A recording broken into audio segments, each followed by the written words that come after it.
ایک عورت اللہ تعالیٰ کے نبی حضرت داؤد علیہ السلام کی خدمت میں حاضر ہوئی اور عرض کیا، اے اللہ کے نبی، آپ کا پروردگار عادل ہے یا ظالم؟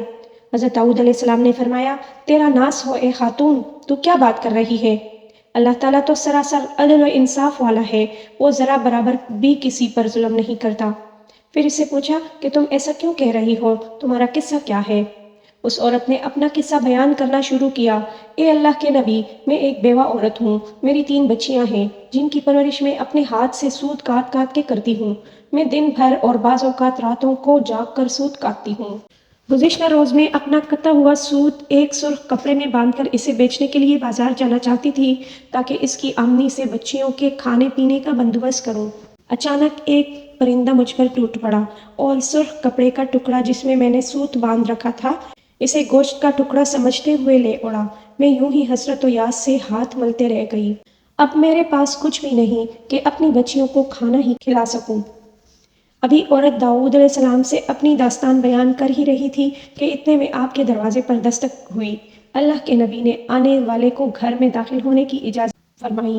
اجازت ملتے ہی 10 تاجر یکے بعد دیگرے اندر داخل ہوئے، جن میں سے ہر ایک کے ہاتھ میں 100 دینار تھے۔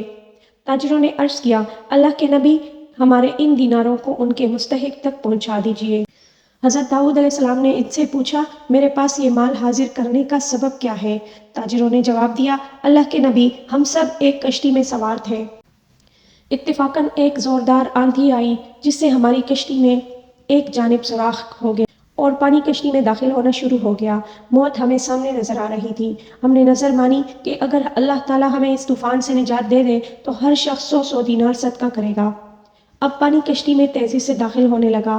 ہمارے پاس کوئی ایسی چیز نہیں تھی جس سے اس سوراخ کو بند کر سکے۔ ادھر ہم نے نظر مانی، ادھر اللہ تعالیٰ نے ہماری مدد کا بندوبست کر دیا۔ ایک بہت بڑا پرندہ منڈلاتا ہوا کشتی کے اوپر آ گیا۔ اس کے پنجے میں ایک سرخ رنگ کی پوٹلی تھی۔ اس نے دیکھتے ہی دیکھتے پوٹلی کشتی میں پھینک دی۔ ہم نے لپک کر اس پوٹلی کو پکڑا، اس میں کاتا ہوا سوت تھا۔ ہم نے فوراً اس سے کشتی کا سوراخ بند کر دیا اور اس میں داخل شدہ پانی کو ہاتھوں سے باہر پھینکا۔ تھوڑی دیر بعد طوفان تھم گیا اور یوں ہم موت کے منہ سے واپس آئے۔ اب یہ صدقے کی رقم آپ کے ہاتھوں میں ہے، آپ جسے چاہے اسے دے دیں۔ یہ قصہ سن کر حضرت داؤد علیہ السلام اس بیوہ عورت کی طرف متوجہ ہوئے اور فرمایا، پروردگار تیرے لیے بحر و بر میں تجارت کر رہا ہے اور تو ہے کہ اسے ظالم گردا رہی ہے۔